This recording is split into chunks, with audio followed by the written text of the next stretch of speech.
Hello, everyone.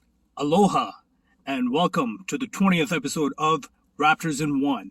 So, guys, this episode, I'm going to be doing a double header. So, I'm going to be covering two games, my thoughts on both the games. The first game we're going to cover is going to be between the Raptors as they take on the Utah Jazz. And this is, again, an away game. So, without any further ado, let's get it. So as you may have already guessed, if you haven't already watched the game, well, you really didn't miss anything, especially if you're a Raptors fan. Yeah, the Raptors lost to the Jazz, okay? It was, even before the game had started, I pegged the Raptors to lose. Again, I am a Raptors fan, and of course, before I get any flack from any other fans out there, I'm not always going to choose the home team just because I'm a fan. Yes, ideally, I would like to be proven wrong and that the Raptors win, because either way I win, whether the Raptors win or not. But I did peg the Raptors to lose this. Again, we're looking at this more as a just because the matchups was not favorable for the Raptors. So I figured, yep, the Jazz are going to win, and surely enough, they did. And I purely thought that because I figured, we're not big in the paint. And I figured Rudy Gobert as well as Hassan Whiteside, they were going to have a field day in the paint with us. Surely enough, that is what happened. They, again, it's obvious now. Everybody in the league knows that our center position is not necessarily good defensively in the paint. And basically, if you want to have an edge on us, just play big, right? Surely enough, Gobert and Hassan Whiteside, they took advantage of their side. It was apparent that, when you look at the game stats and when you look at the game, it was the Jazz just outplayed the Toronto Raptors. It was apparent. Maybe just a few statistical categories. We did a little better than them, but for the most part, they outplayed us in almost every category. And, their field goal percentage was better. Obviously, their ball movement was amazing. If you guys were watching that game, you saw their ball movement. Clearly, you can tell, what continuation of a squad does. It really improves the chemistry between the players, and you could tell.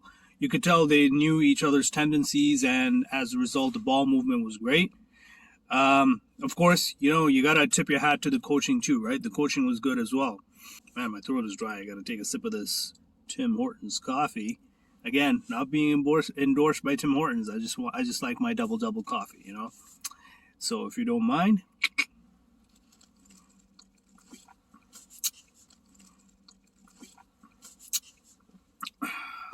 That's some good coffee.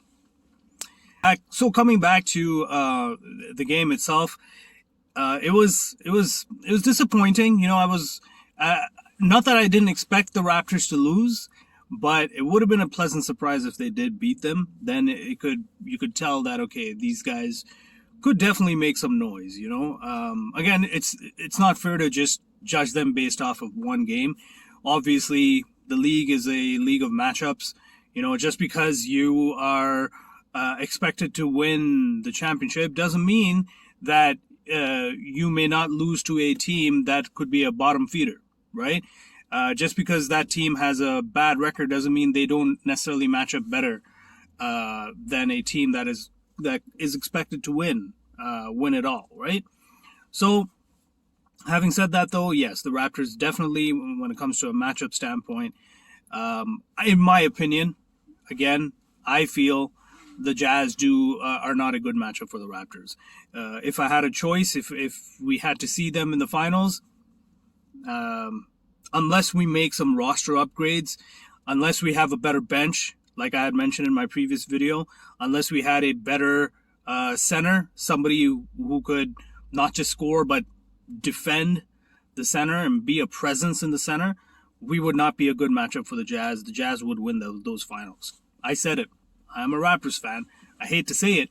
It hurts when I say it, but that's the reality. I'm a realist.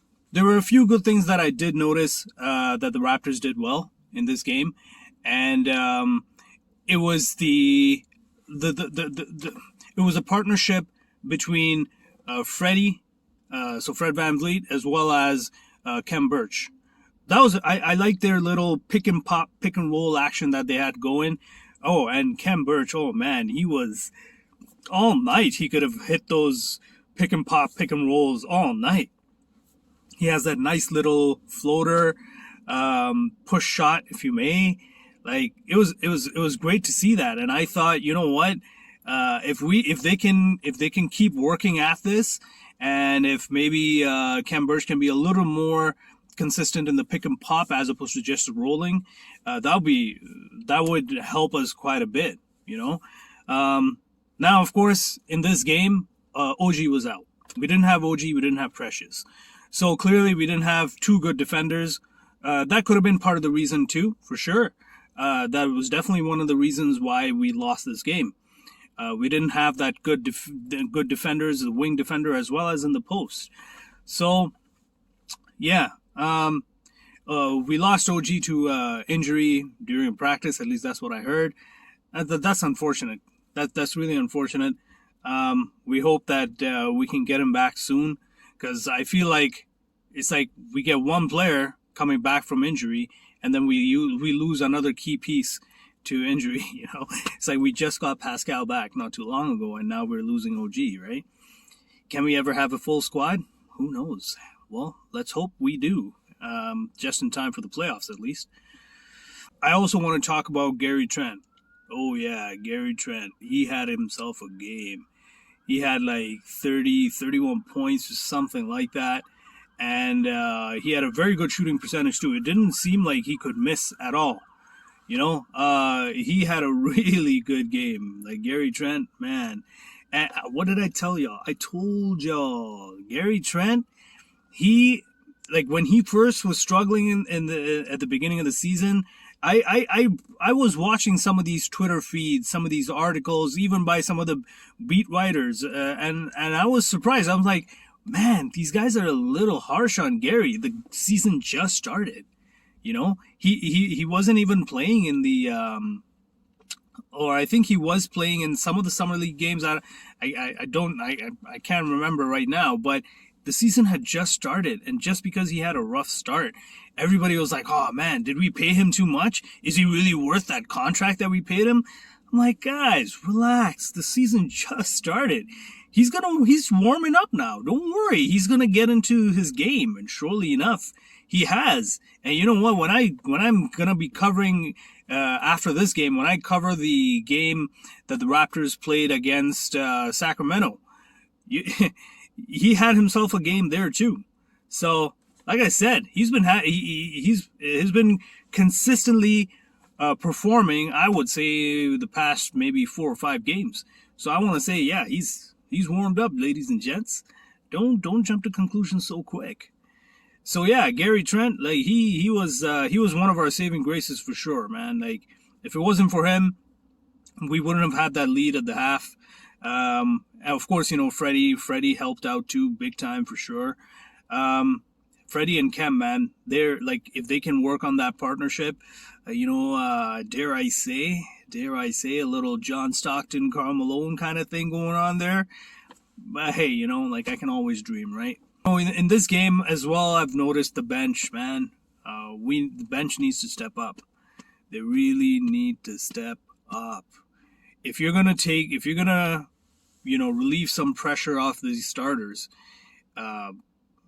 bench. I know, I get it. You're not getting enough minutes, but you have to be hungry.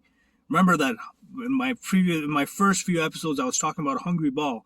I stopped talking about that then, after a while, because I've started to notice now, even the bench players, save a few. I will admit, like Shvi is still playing hungry. You know, Shvi is still playing hungry. Delano Banton, it's not his fault. He's not getting enough minutes. But the rest of the bench needs to step up, man. You know who you are. Chris Boucher, I'm looking at you, baby. Chris Boucher. Come on, dog. You got to pick up your game. I still have the hope in you, man. I've seen your game. I know what you're capable of, and you got to pick your game up. The one thing that really bugs me about Chris Boucher's game, which actually used to be a good thing in the previous seasons. But again, like, I feel like that injury that he's had to his finger, it's still kind of bugging his shot, or maybe he didn't practice enough in the offseason. I don't know what the case is, but he's definitely lost his three-point shooting. Okay? He's not very consistent with it. But the worst thing, it's not, for me, that's not the only thing that really bugs me about it. He can take a three-point shot. He is actually I'm not going to say a decent, but he could be a decent three-point shooter. I don't mind that. He has the confidence. But he's got to have good shot selection. Most of the three-point shots that he's taking, it's either like late clock scenarios, and I would say, like, I would go as far as saying 9 out of 10 times, those shots are contested. They're contested threes. You're going to miss them. It doesn't matter. Like, Chris, come on, just take the best shot. You know, if they're closing in on you on the three-point perimeter, guess what? Just drive it in. You're faster than most of those people who are trying to guard you. And if they're shorter than you, guess what? Take them in the paint. Do that dirty business in the paint. Be big, man. Oh, Chris, you have so much potential. I'm not losing hope in you just yet. So that's it for the Raptors and Jazz game, guys. You know, I hate to say it was expected, but it was expected, again, in my opinion. I thought they were going to lose, and surely enough, they did. So it's a league of matchups. That's what happens. Having said that, the next game that I'm going to cover is going to be the one that we played last night, and that was the Raptors as they took on the Sacramento Kings. Again, this was a back-to-back. So without any further ado, let's get that one too. You know, the Toronto Raptors, they took on the Sacramento Kings, and I gotta say, if there was a way to respond to a loss the previous night, this was it. And this was against the team that you should have been responding to. And I gotta say, man, oh man, this was a decisive win. I think the score was like 109 or 108 or something like that. Again, I don't have my stats, guys, because I'm outdoors, and you know, it's the weekend, so gotta do what you gotta do with the family, right? But from what I can remember, it was 108, 109 or something like that to 89. We held them under 90 points. Now, that was the key to our win. Defense. We had some crazy defense, guys. In the defensive category, I believe we were blocking shots left, right, and center. We were stealing them. We were jumping the passing lanes, you know, deflections, you name it. We were doing everything. Even the bench stepped up big time. Even the bench had good defensive effort, and, you know, coming up with key plays and key moments. And once we got that lead, once we played most of the game, we played with a big lead. The player of the game for this game, Pascal Siakam, Mr. Spicy P.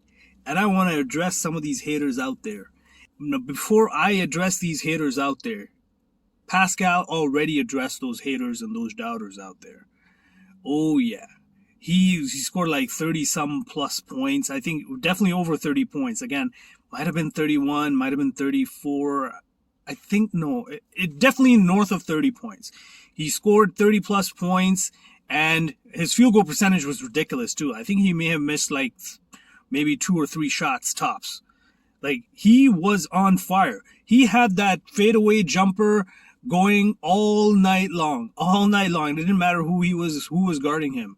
He was on fire. And it feels like he was paying attention to the social media and everywhere else and all those analysts, because they were all saying, oh yeah, you know, Pascal's been back for like 5 games or whatever. And all those games that he was back, the Raptors have lost. You know, do you think it's because of him? Blah, blah, blah, this and that.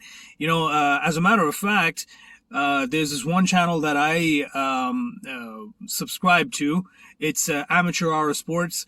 This guy, he has some really good content. So if you haven't already subscribed or you haven't even heard, it's Amateur Hour Sports.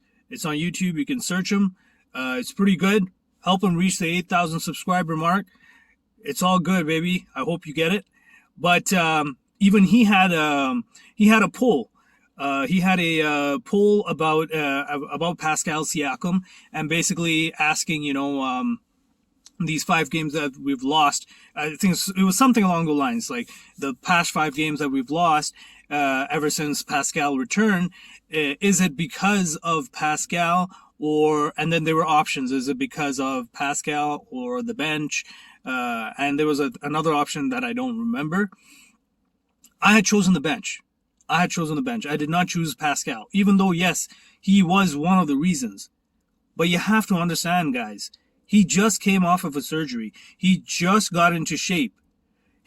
You can't expect him to be 100% right away from the get-go. No, he's got to ease his way into it. He's got to get the conditioning in. He has to get over his mind that the surgery that he's done, he's got to get over that apprehensiveness of his game. He has to be a little more aggressive and feel comfortable going in with that shoulder. Okay, this is NBA level physicality. They're not going to be kind to you. No, they get real physical, especially nowadays with the calls. That's another thing I got to talk about later on. But the calls, even the referees, they're letting them play on quite a bit nowadays. And it's starting to get back to the old way of officiating. I don't mind it, but you got to be consistent though, right? Having said that, he came out big. Oh man, he played an amazing game. And you know what? I think, again, I don't want to base it off of one game. If he can be consistent, I don't care if he scores 30 points or if he scores 21 points. If he's scoring 20 plus points and he's being consistent, and if his field goal percentage is even I would say, even if it's 45%, I think that is the Pascal we need, at the very least, right? But you also have to realize that the kind of defenders that he's facing, yes, he is tall, yes, he has the length, and he's somewhat a physical person as well. But at the same time, the people guarding him, the people that they put on him, he has to get past them as well, right? So most of the time, it's probably a big guy that's guarding him. And again, I gotta say, Gary Trent struck again. Man, I have a feeling Gary Trent has figured this game out. The way he's played these past, I want to say 3 or 4 games, he has that nice, consistent jump shot that he has. That little, he drives in hard, fades away to a jump shot, or he just takes that 17, 18 footer. And then now his 3-point percentage has actually gotten a lot better. And I feel like he is going to be another instrumental player. And there are a lot of people, again, who were doubting him too. Like I had mentioned in my coverage with the Raptors versus Jazz, a lot of people had given Gary Trent flack too in the beginning of the season. But now he's figured it out. And it's almost like the game has slowed down for him. He's picking his spots. He's good with his shot selection. Of course, you're not going to hit every shot, right? But he is definitely going to be on a lot of scouting reports in the upcoming games for sure. Now I'm going to talk about Chris Boucher as well. So Chris, you finally showed up. You still, in my opinion, based on what I've seen from your past seasons, you were almost what you used to be. And I feel like Chris is maybe starting to realize that if he wants to stay on the court longer, he's going to have to do everything but offense. Yeah, he's going to have to defend. He's going to have to play smart. That is the key to his game, to him staying on the court long. He's got to play smart. He's got to up his game IQ. Because in the past games, the reason why he didn't log as many minutes, again, I feel, from what I've noticed, the reason why is because he's taking ill-advised shots. Mind you, even in this game, every time he took a three-pointer, it was a cringeworthy thing to watch, because I think he may have hit, I remember he only hit 1 3-pointer. But that was because it was a good shot. He was open. He was open for days. Of course, you better hit that shot. especially since you have so much confidence in your 3-point shooting, and you're not a bad 3-point shooter. But most of the other 3-point shots that he took, they're heavily contested, or they're, like, don't take contested threes. Take a better shot. If you don't have a shot, either you drive in or you kick it to the open man or reset. I don't know. Figure it out, man. I believe Chris, so Chris Boucher, he played a good defensive game, and he definitely crashed the boards. I saw this game, he hustled. This was a good game for him, I would say. I'm impressed with this game of his. If he can be a little more consistent with his shot, and the best way to do that, my friend, if you have a good shot, take it. Or look for the mismatches. Don't take a contested shot. Even if, like, especially the way your shooting percentage has been lately, I wouldn't even take a contested shot, even if it was Freddie who was contesting your shot. I wouldn't take it because you would miss it. You would. So recognize adapt to the game, adapt to the flow, and figure out whether you have a mismatch or you could just drive, or if they're closing in, figure it out. And I believe he had a double-double in this game. So again, it was a good game for him. And of course, that was definitely one of the reasons why we won this game, apart from Pascal having the spectacular game that he did. And of course, Gary Trent too. Gary Trent was pretty big too. Now again, in this game, we didn't have OG. OG's out again. I'm hoping we can get him back for the game against Golden State. The game against Golden State is going to happen on Sunday. Let me check the date. 21st of November. So tomorrow, 21st of November. So it's going to be 8:30 p.m. Eastern Standard Time. So some final thoughts, guys. I feel like we do need to get a good center, good defending center. Also, we need either the bench steps it up, or we look for some good bench pieces. That's just the reality of it. I feel like I had high hopes for this bench, especially the way they played in the summer league as well as in the preseason games as well. But you know what? Yeah, they need to. If we can improve those spots, then we would have a very good chance and a good run in the playoffs. Having said that, this road trip, if we can. I hate to say it, but if we can get a 50% win percentage rate in these away games, in this road games trip, then I would think that's a success. Okay, and then we come back home. Having said that, though, I feel like we're just a better away team, which is why we should be winning more games away. Yes, home is home at the end of the day. You got to defend your home, but let's just get some wins, guys. I know we can do it. I have the faith in you guys. We can do it. So that's it for me, guys. Until next time, aloha. I'm out.